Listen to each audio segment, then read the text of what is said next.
just get worried though sometimes myself because that's just the way I am. But do you have everything you need? I think I'm good to go. Great. All right. Well, Glynn Hodges, his speech is adversity to advantage. Glynn helps people just like you and me to achieve goals they once thought were impossible through results coaching and motivational teaching and speaking. He's living proof if you can visualize something you have a burning desire to achieve, you can achieve it. I think that there's a coach that once said that too, from Notre Dame. I don't want to go down that road. He encourages his clients to dream big and to shoot for the moon because if they miss, they will inevitably fall among the stars. Glynn is an executive director with the John Maxwell team, where he feels honored to be mentioned by his friend, Dr. John C. Maxwell. 1985, Glynn billed clients almost $247,000 based on 2020 dollars while working from home in a lounge chair. I think we all like that, and especially today, that's even more important. After an almost fatal automobile accident, he struggled back. Glynn states, when used correctly, fear can be a great motivator. So he knows a few things about motivation during adversity. With his presentation, Adversity to Advantage, please help me welcome Glynn Hodges. Thank you, sir, for being here. Thank you, Dean. It's indeed a privilege to be with you today, fellow Toastmaster members, all elected officials, and especially Stacy. Thank you for inviting me today. Today's program is going to be a little bit different in that you're all speakers or aspiring speakers. And you know, where does a speaker do their thing? A speaker does their thing from the stage, but we don't have a stage today. So it's kind of like a pilot piloting a plane with a blindfold on and no autopilot. So I'm going to do a variety of things today to kind of switch it up, try to some way or another make up for the fact that we're not all in the same room together. And so with that in mind, I first of all, you know, I don't know who was responsible for the green room today, but I really want to thank them. I have never experienced a green room and where I felt so much at home. And even my favorite team is recognized. They gave me a Georgia Cup here. So go Dogs. I know all you Vol fans, you Auburn fans and Czech Tech fans. I know you really appreciate it, but it's my time now, and I'll toot my horn. Go Dogs. Of course, we don't know if the Dogs will play, if the Vols will play, if the Turkey Buzzards down in Auburn will play, or if the Wasp in Atlanta will play. It's all up in the air now. So, ladies and gentlemen, again, it was a pleasure to relax in such a great green room. Over the next 50 some odd minutes now, we've got about 57, I believe. My goal is into some way end up sharing something with you that will help you to navigate adversity. The goal is to try and learn how we can take this bad hand of cards we were dealt and make something good out of it. Good out of it. How can we take, as my friend John says, how can we take the lemonades we were given and turn them into lemonade? I'm going to need some assistance today. So Dean and anyone else, I need 3 assistants. Stacy, did you go to sleep on me? I'm here. You're there. All right. Now, I'm going a couple of times. I'm going to mention something that I want you to remind me to do at a specific time. And I want 3 people because one of you may just be bored to death and fall asleep. Another one may get so excited about something I'm sharing that you have to go to the restroom. So hopefully that 3rd one won't be asleep and will be able to help me at the appropriate time. So who's number 3? We've got Dean. We've got Stacy. Who's going to be number 3? Unmute yourself. Volunteer.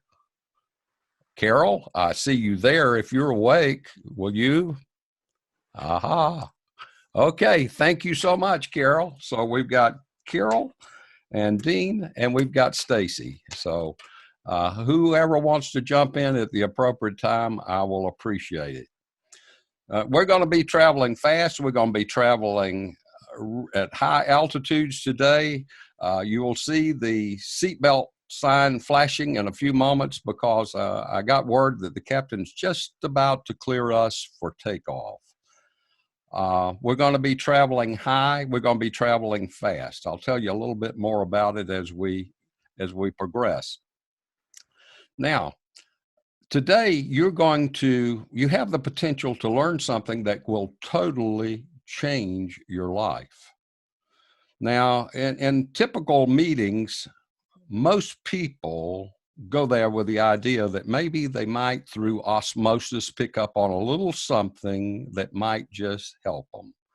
But then there are those other people that take notes and think about what they're being told. They go back home, study it, and they develop a plan based on thoughts and ideas they were given. So, which type person are you? Are you like most people? Are you average? I don't think so. And each of you are leaders, and everything I'm going to share with you today is going to be from a leadership perspective. Some of you may be scratching your head and said, well, Glynn, I'm not a leader. Well, rest assured, you are a leader. My mentor and friend John Maxwell says leadership is influence, nothing more, nothing less.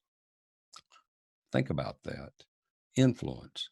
How many people do you influence a day? How many people do you influence over a lifetime?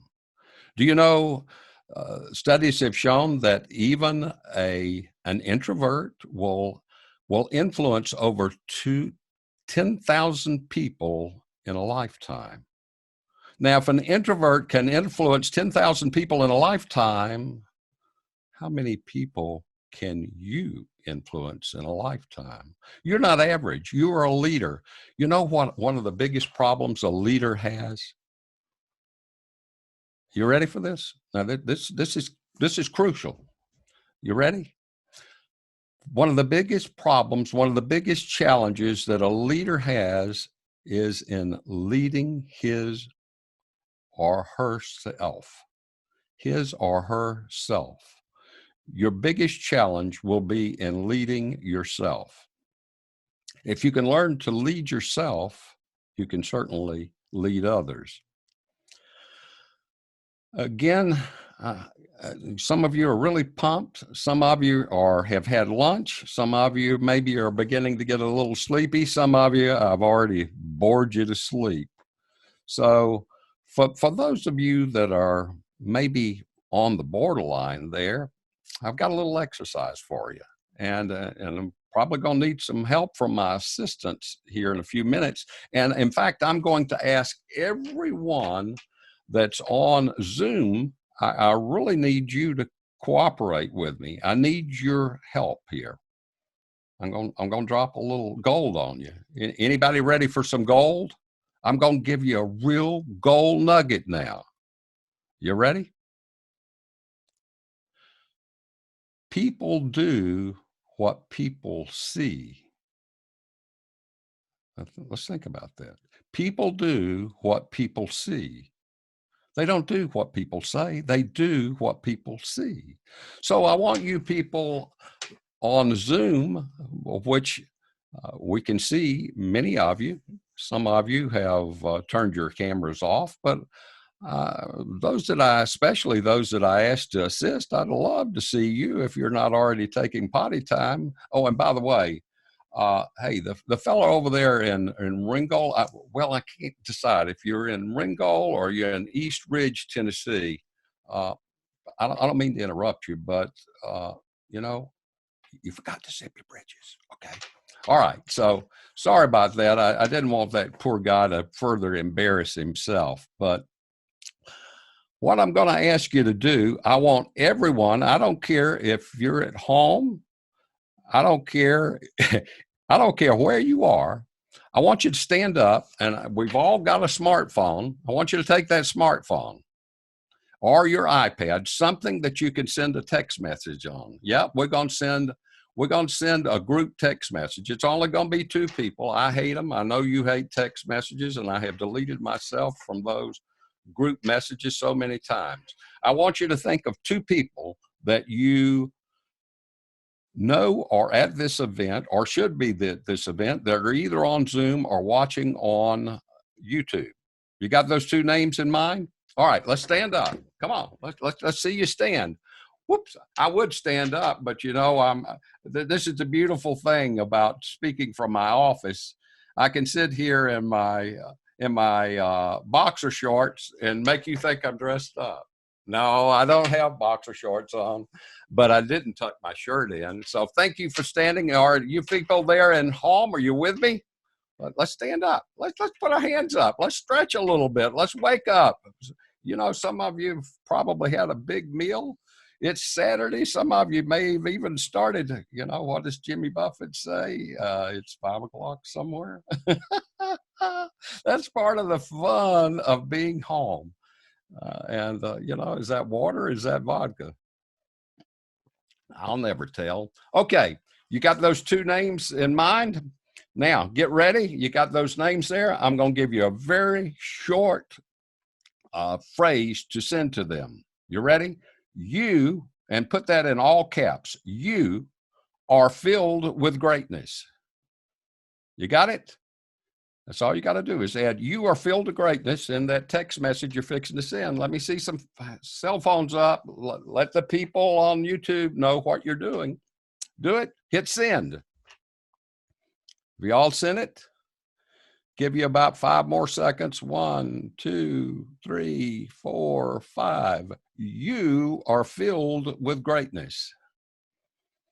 Okay. We got that? All right. I see. Okay, good. All right. I want you to think of one more person. Now, I want you to send the same message to one more person that you know is either on Zoom or is on YouTube watching. You are filled with greatness. Send that to one more person. You are filled with greatness. I love repetition. Maybe it'll begin to make us begin to think a little differently about ourselves. You are filled with greatness. We got that last one sent?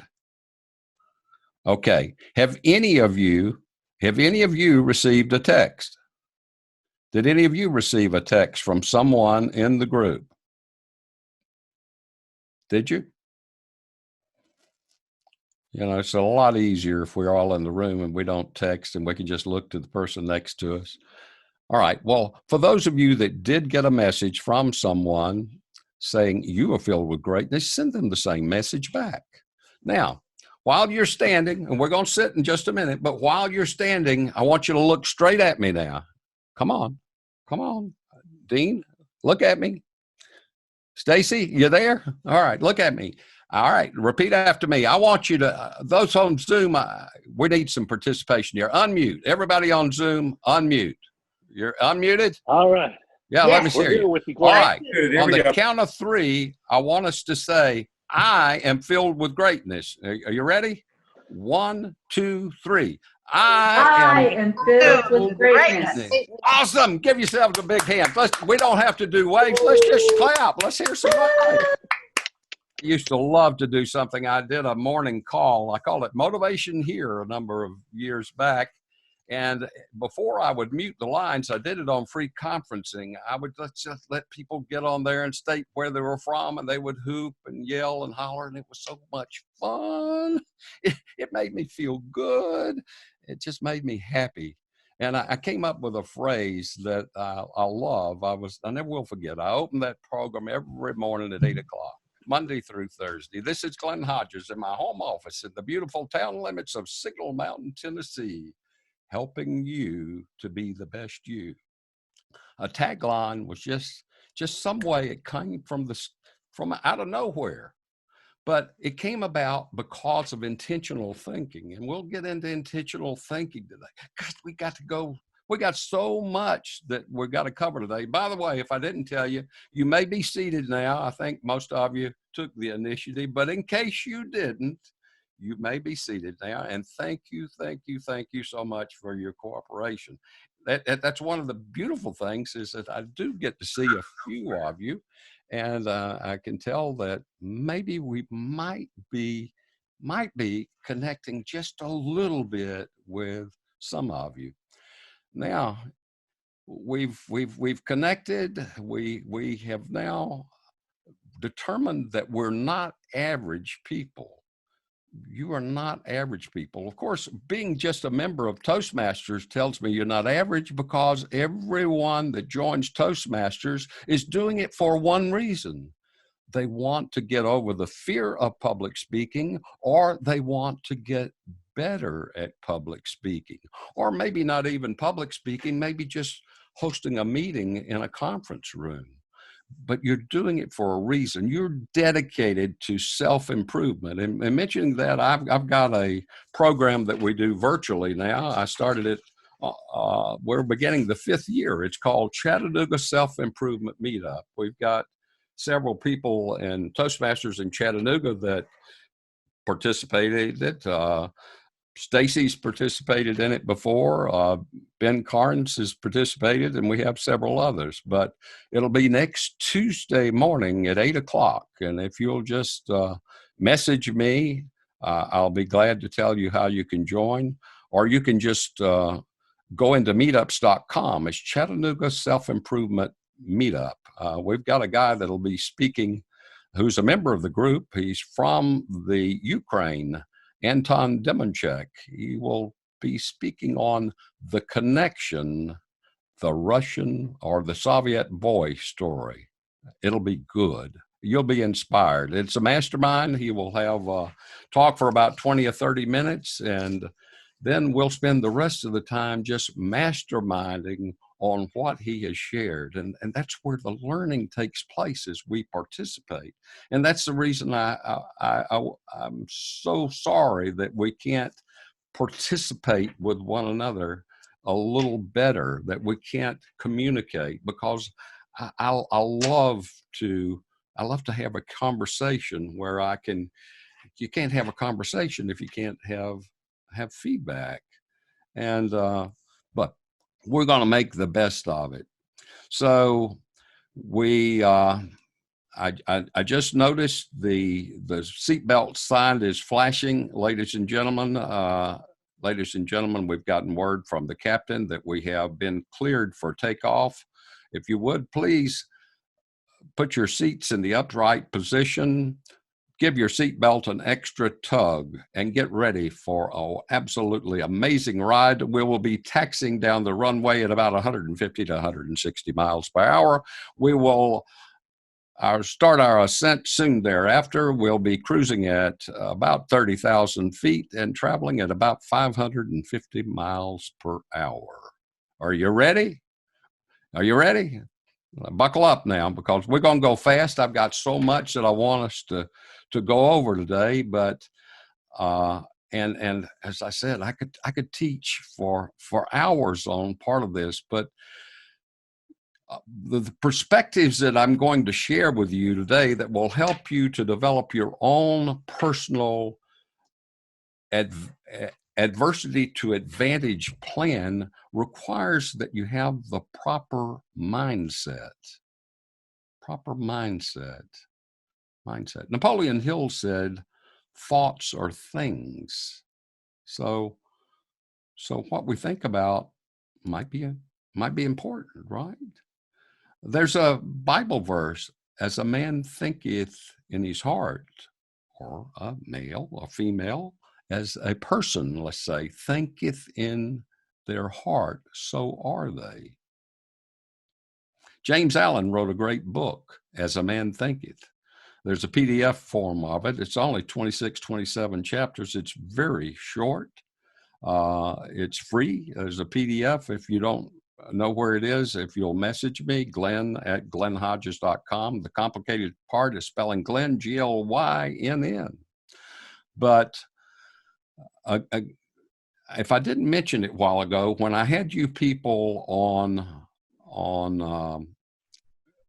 Zoom to stand, one of the purposes in doing that was such that other people would see what you were doing. That way it wouldn't make them feel so awkward in doing it. And if I didn't mention it a while ago, and this is a great teaching point, and you leaders, and again, we've established the fact that every one of you are leaders. If you'll just remember this, and there's nothing I'm going to share with you today that you don't know, but we all just need a little reminder every now and then. People do what people see. They don't know what they do, but people do what they see. You know, one other characteristic about successful people, and I know you're successful people because great people are successful people, is that successful people do what unsuccessful people aren't willing to do. You know, think about those people. Have you ever had someone you were a little bit envious of? Everything they touch seems to turn to gold. And they always seem so relaxed and everything's just going just right for them. Have you ever taken time to ask them what they're doing in their spare time, what they're doing in their work time? Most of those people are highly organized individuals. They know where they're going. They know how they're going to get there. They're constantly evaluating and tweaking and making adjustments. And every one of them, there's very few highly successful people that don't have some failures under their belt. Trust me. Trust me. I know about failure. I know about overcoming adversity. But I want to encourage you to never, ever give up on your hopes and dreams. And in this current adversity that we're dealing with now, there's opportunity there. You take, for example, Uber was born out of the last downturn in the economy and that big 2008 downturn, which that was, to me, that was a depression. It cost me about $2.5 million. I almost lost my home. And I can relate to any adversity that you've been through. But the longest walk I've ever made in my life was that walk from my mailbox back to my house when I received that letter from Wells Fargo. I don't think they even said, Mr. Hodges, we regret. They just said, we're foreclosing on your home. My home. I'd worked for it for all my life. Now, the rest of the story is I didn't lose the home. I'm in that home now. So there is a possibility of great things. There's always a possibility of great things for you. The key to it is that you always are looking. Napoleon Hill talks about a seed of hope. I learned about a seed of hope when I was with a Fortune 50 company. I'm probably the only guy you've ever met that worked for a Fortune 50 company. Went to work without a resume and never filled out a job application until he'd been working for 2 weeks. But I knew about the law of attraction before I knew what the law of attraction was. It was just natural for me. But again, we were talking about never giving up a while ago. The story's told about Y.L. Yarby and his uncle in the early days of the gold rush in California. They got the gold fever. They took off. They went around scratching around in the earth. They found a place that they felt like was good. They went back, did what was necessary to stake the claim. They got some equipment. They started digging a little bit. They determined that it was probably one of the biggest strikes ever. They mortgaged everything they had, borrowed all the money they could possibly get, and they bought the equipment in order to mine the gold. And the first load was absolutely more riches than they ever dreamed of. But then it came time for the second load. There was no more gold. They dug some more, no more gold. Many of you have probably heard this story. It's classic from Napoleon Hill's book, Think and Grow Rich. They finally, out of desperation, found a junk dealer that was interested in buying the equipment and the stake. They sold it for pennies on the dollar, went back east. The gold mine, the junkyard dealer had always had an interest in gold mining, and he went and found him a leading geologist. They studied the gold mine, and in a few days, the geologist came back and said the previous people didn't understand anything about fault lines. There's a vein of gold. What you need to do is just back up 3 feet from where they stopped, take a right-hand turn, and you'll be right back in the vein of gold. They did, and the gold they mined was unbelievable. So the moral of the story is never stop. You may be 3 feet from gold. Never give up. If you have a worthy goal, don't let anything stop you. Successful people do what unsuccessful people are not willing to do. They take the risk. They do things that unsuccessful people will not do. They learn from failure. A failure is not a failure unless you fail to learn. A failure is not a failure unless you fail to learn. Looking at the crisis, we have no control over this crisis. It's a hand of cards we were given that we absolutely were not given a choice. But you know what one thing you do have control on? You know what one thing you have control over? You ready for this? Write it down. You know it. You know it.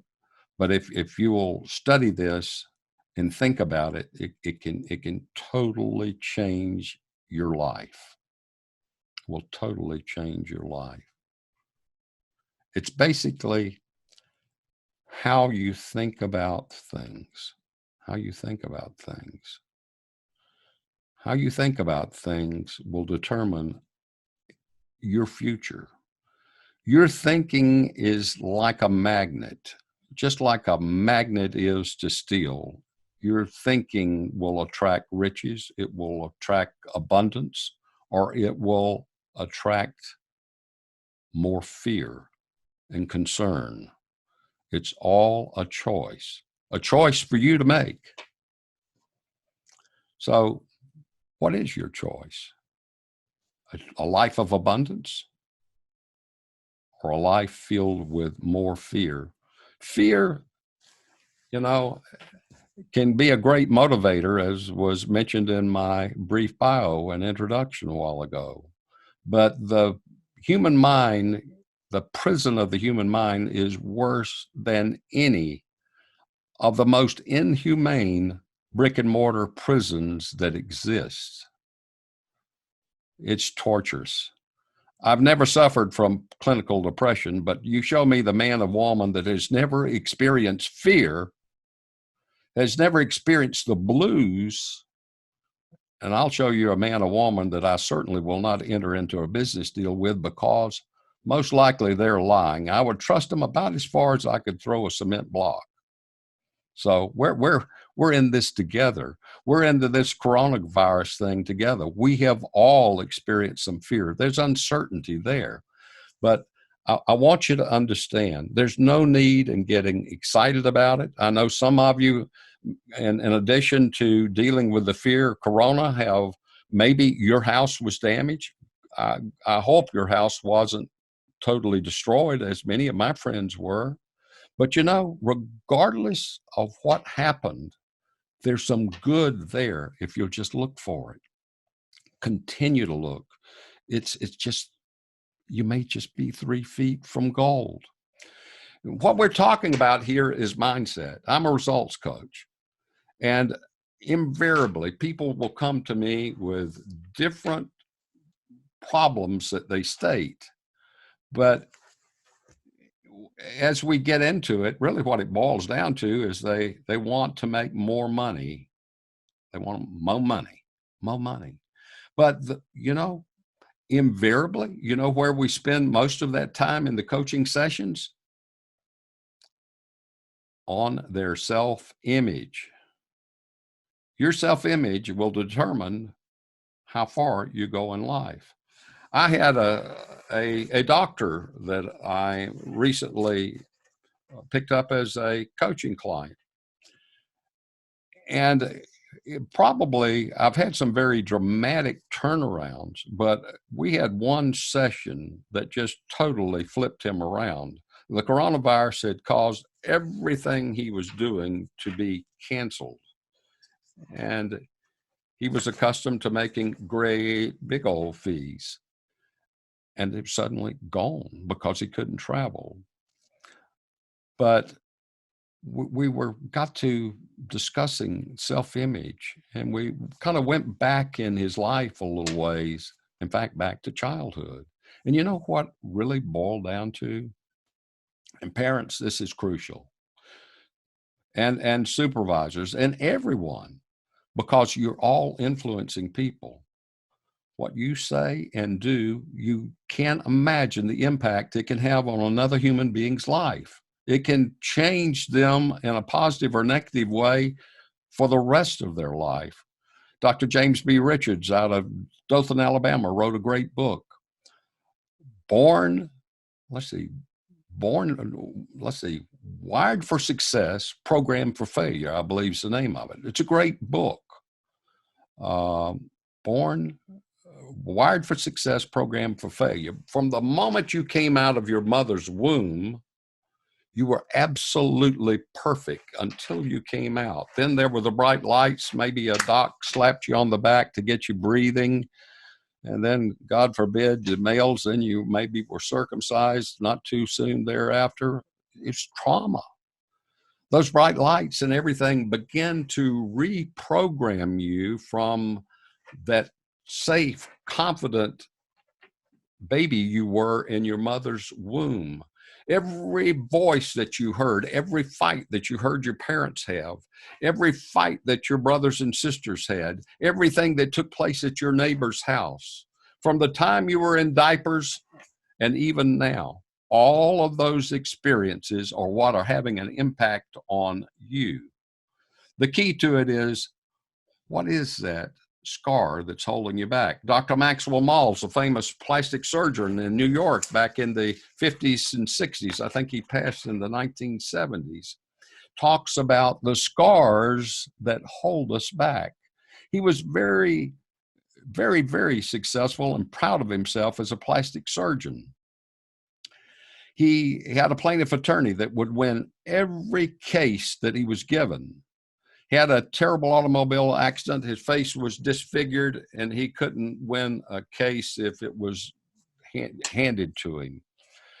Dr. Maltz did reconstructive surgery on him. It healed up, and then a few months later, he was back in the courtroom, and he was winning them one after one. Same thing with an executive salesperson that had a similar automobile accident. But then the Dr. Maltz had a duchess that came in. For those of you that are a little older, you can relate to this. She had more money than Carter had liver pills. If you've ever seen little Carter's liver pills, they're little bitty, and you can put a bunch of them in a small bottle. Well, she had plenty of money. She came in, and he said, "How could I help you?" He kind of knew what she needed help on, but he wasn't going to make an assumption. She said, "You see this hump on my nose?" And she did. She had a terrible hump on her nose. Said, I want you to remove that. He said, "I can do it." He did. He was absolutely amazed. It was some of his best work. It healed up. He brought her back in for her final visit, and he held up a mirror and said, "What do you think?" With her mouth turned down and a sour look, she said, "But I still see the scar. I still see the scar."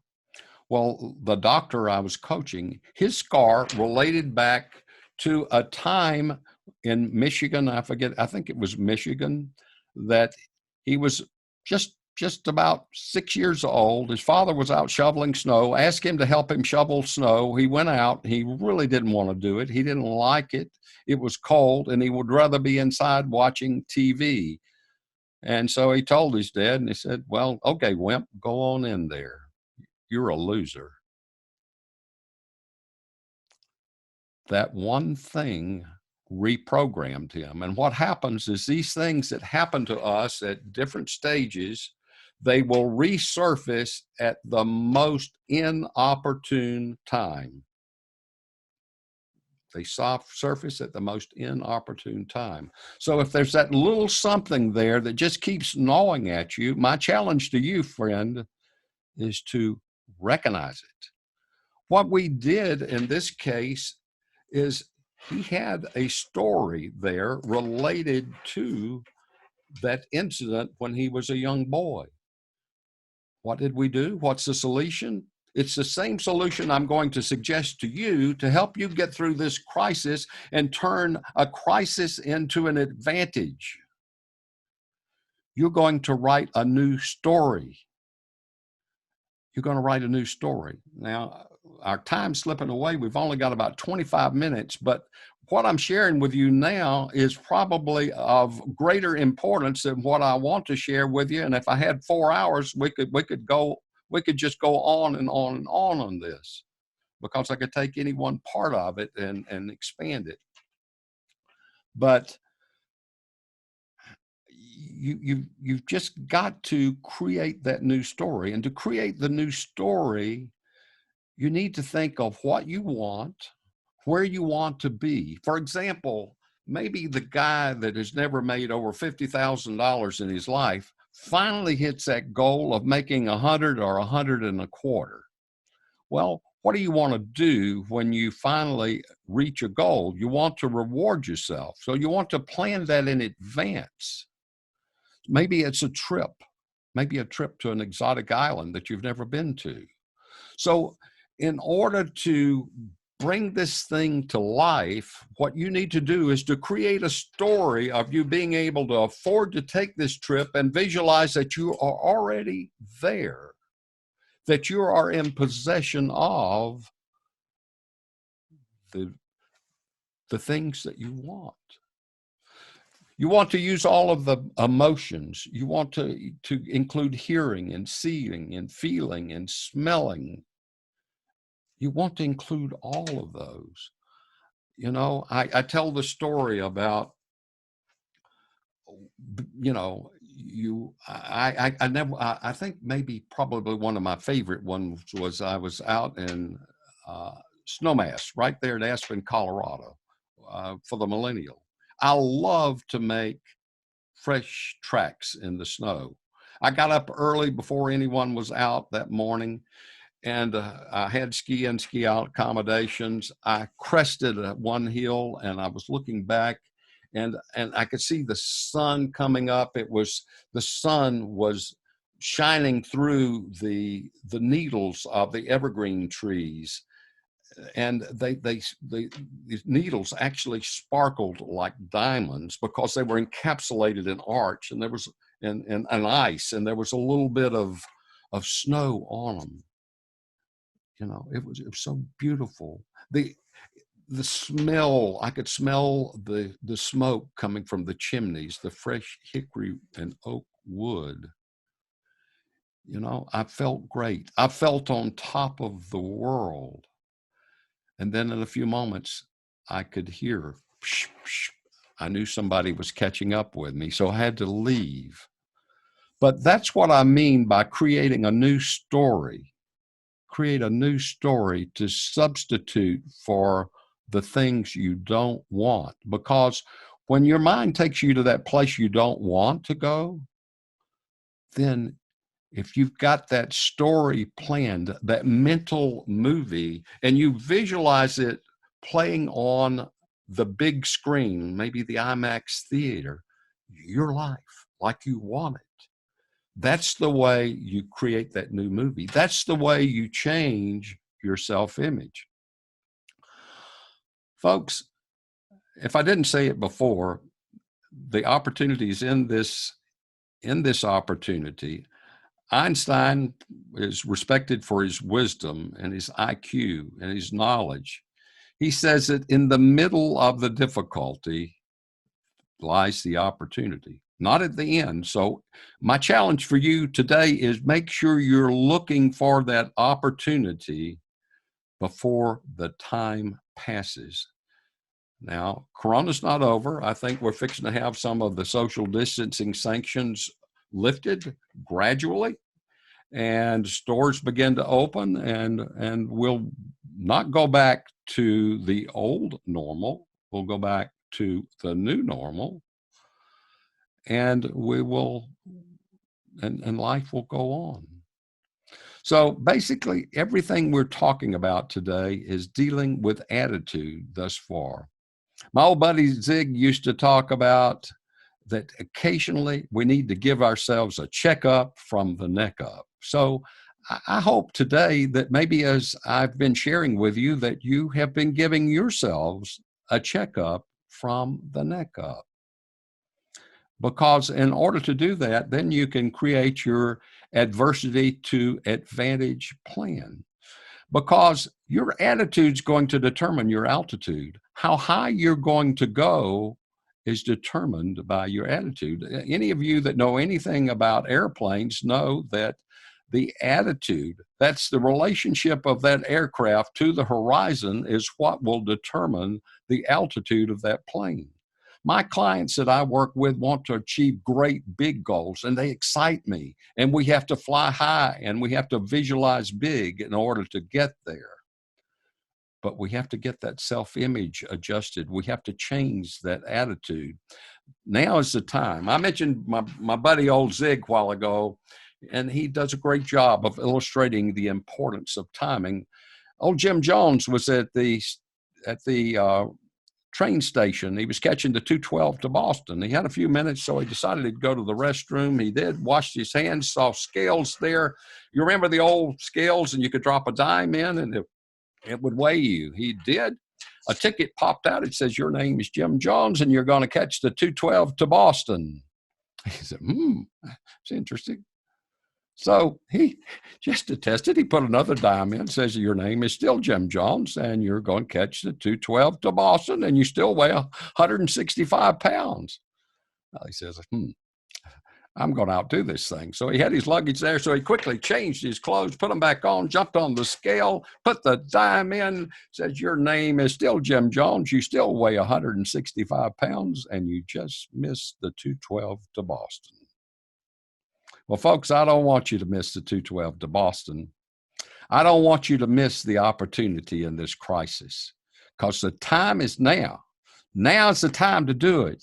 Any of you remember Art Williams? He's still going strong. If I had time, I'd love to do his Just Do It speech.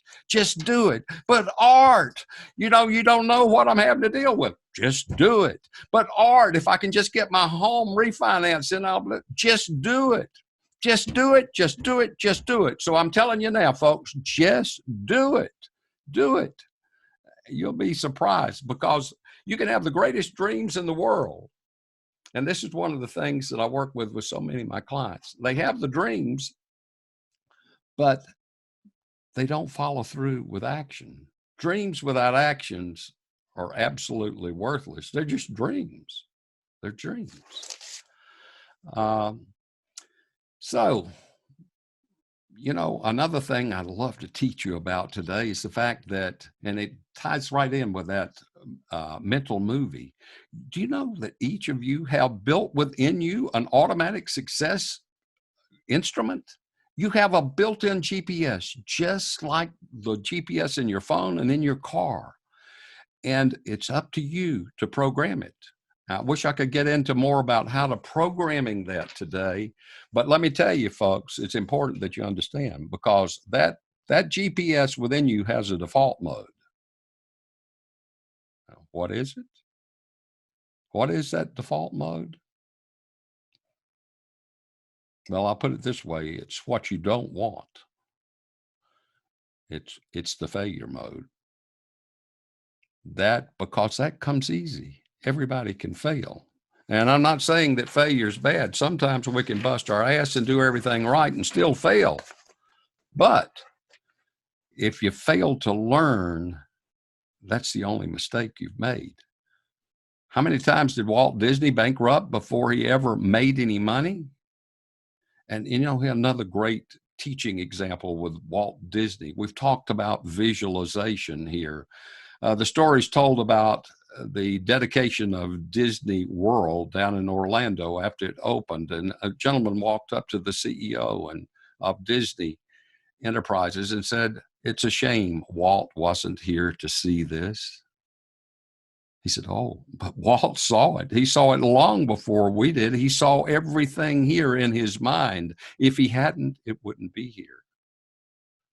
If you can visualize it, you can achieve it.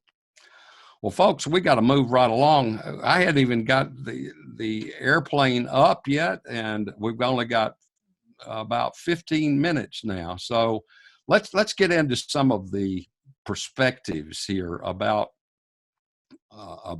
turning adversity into a positive. Let's see here. And first of all, let me ask you: am I making any sense to any of you? For those of you that are on Zoom, can I see some heads bobbling, or some thumbs up? Okay, we're making some sense. Yeah. All right, good. Perspective number one: everything worthwhile is uphill. Now think about it. And I got to share this. A few of these perspectives I'm sharing with you came from my friend John Maxwell in a recent teaching that he did. Everything worthwhile is uphill. Now, there are two things that you need to learn about adversity, and I've touched on it before. We don't choose it. It chooses us.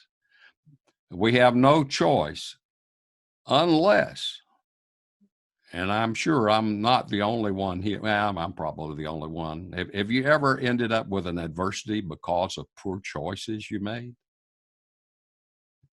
Anyone? I have. Yeah. As I said before, it cost me about $2.5 million. Adversity chooses us. It does not discriminate. But some people will take adversity and will turn it into an advantage. They thrive off of it. I kind of like adversity. There's nothing that will motivate me any more than somebody tell me, "Glynn, you can't do that." Have you ever had somebody tell you can't do it?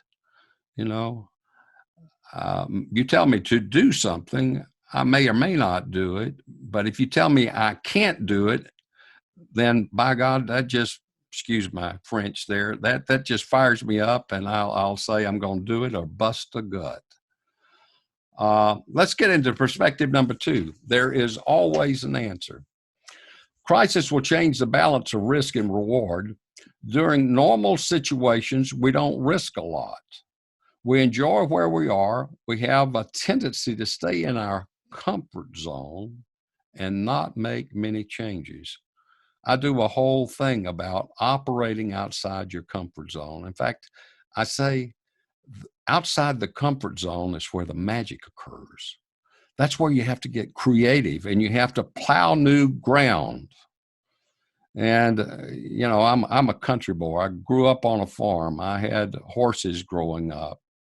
But I learned, I love the freedom of the farm, but I decided at an early age I did not want to be a farmer. But one thing I learned, I can remember even, not that we cultivated the farm with it, but I remember we had a fellow that had a mule, and I plowed with a mule once. It doesn't matter whether you're plowing with a mule or you're plowing with a tractor. You cannot plow a straight furrow by looking behind.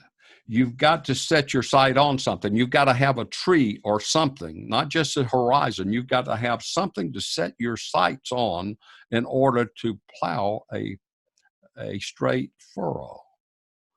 Likewise, in achieving goals, you will never achieve a goal if you don't set the goal.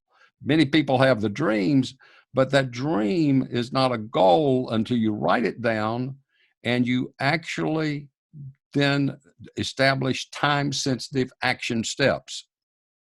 I teach a whole course on goal setting. And that's where most people miss it, is first of all, they're not able to visualize the achievement of the goal. And then secondly, they don't take time-sensitive action steps. Mentioning goals, I know everyone here writes their goals down every year because we've determined you are great people. You do things that the unsuccessful people don't do. You are successful. You're getting more successful because you chose to be a part of Toastmasters.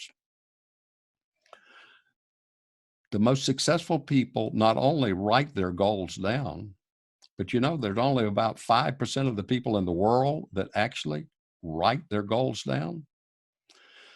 Only about 2% of those write their goals down and actually review them on a regular basis and tweak them based on the feedback they have from things they're doing.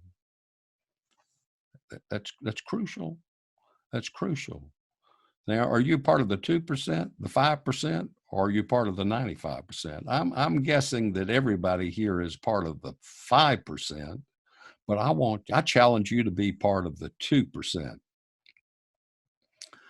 One of the other things about, in perspective number 2, there always is an answer, is a challenge. Crisis changes the risk-reward ratio. Crisis will cause you to increase your focus. Every organization has some competing priorities. There are a lot of activities in most organizations that don't accomplish much. A crisis forces the organization and the individuals to eliminate all the things that are non-essential. Leaders will ask tough questions. What can we keep? What can we cut and still keep the business running? Once you get rid of the competing priorities, you'll find that productivity will increase. It's the same thing whether you're running an organization or you're just running your own life. I think it's Stephen Covey that says, keep the main thing the main thing. That's another little golden nugget there. Keep the main thing the main thing.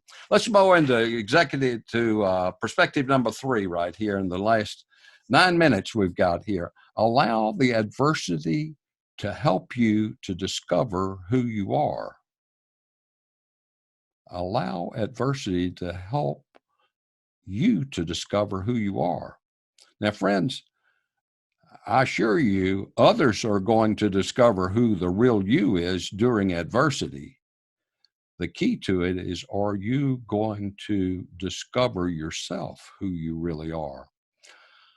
A crisis was going to let you know the real person inside other people. Likewise, they're learning about you. So there are changes coming every day. Our normal has been interrupted, but we'll establish a new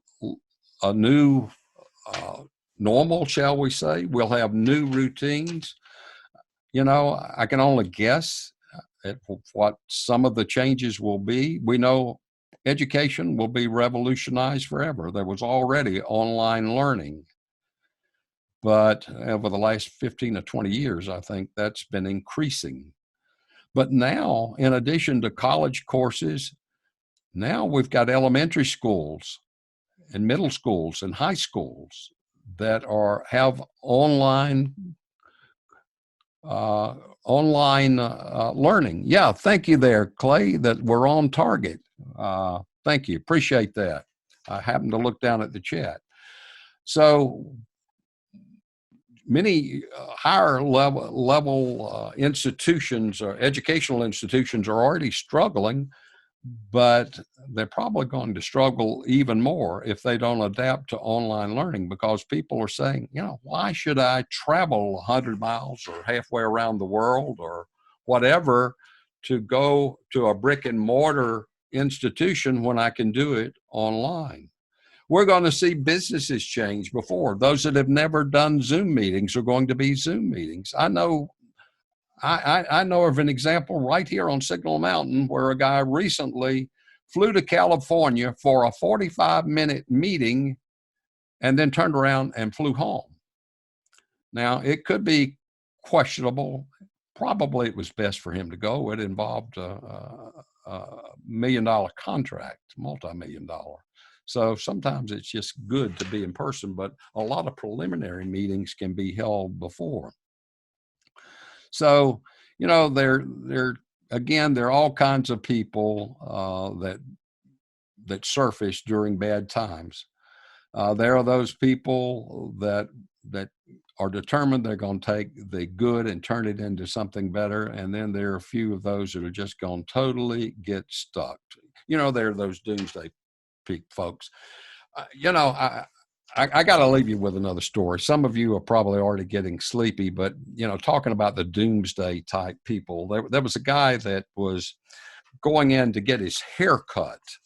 And anyway, the barber said, well, what's new with you? He said, well, you know, business has been pretty good, and I've got a trip next week. I'm leaving for Italy. Well, why are you going to Italy? Well, I have a sales presentation there. What airline are you flying?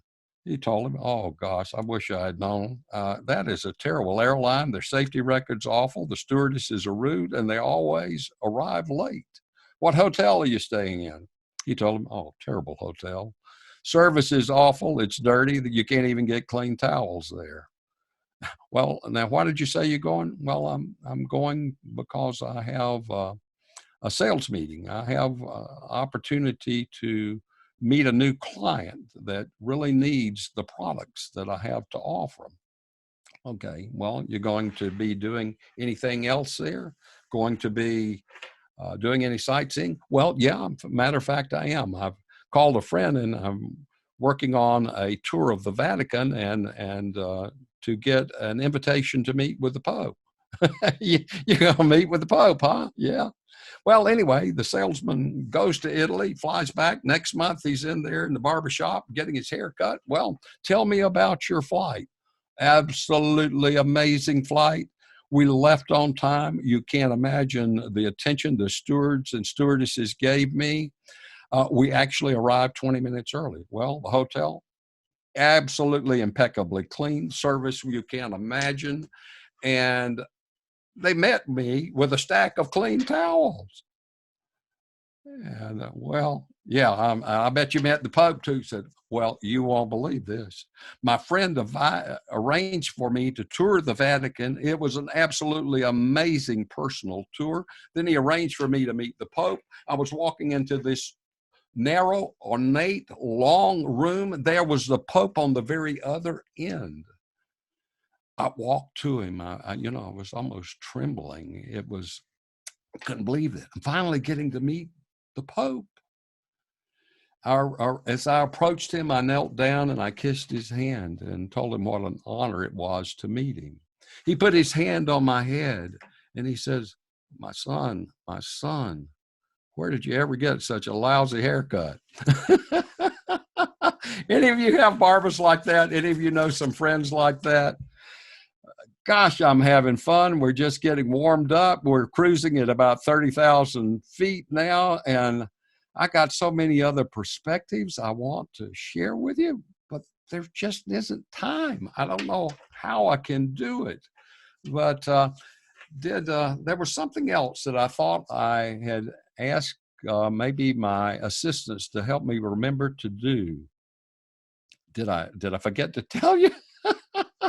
I forgot to tell you what I wanted you to do. Well, let's see. Well, I think one of the things was there were 3 things for me doing the little exercise. Number 1, it kind of wake you up. Number 2, it might help adjust your thinking a little bit. But you know what the number 3 reason really was? That you didn't even have to remind me. I wanted to keep you thinking about something. Maybe that might just help you stay awake. Oh, yeah. You know, that's terrible when you have to laugh at your own jokes and your own comments or whatever. Friends, I love you, each and every one of you. If I get into something more, I'm going to go over. I probably bored you to death, but at least maybe I gave you one little thing to think about, something that you can consider a gold nugget, because what's a gold nugget for one of you may not be for another. Stacy, thank you so much. Thank you from the bottom of my heart for inviting me today. Thank you all, fellow Toastmasters members.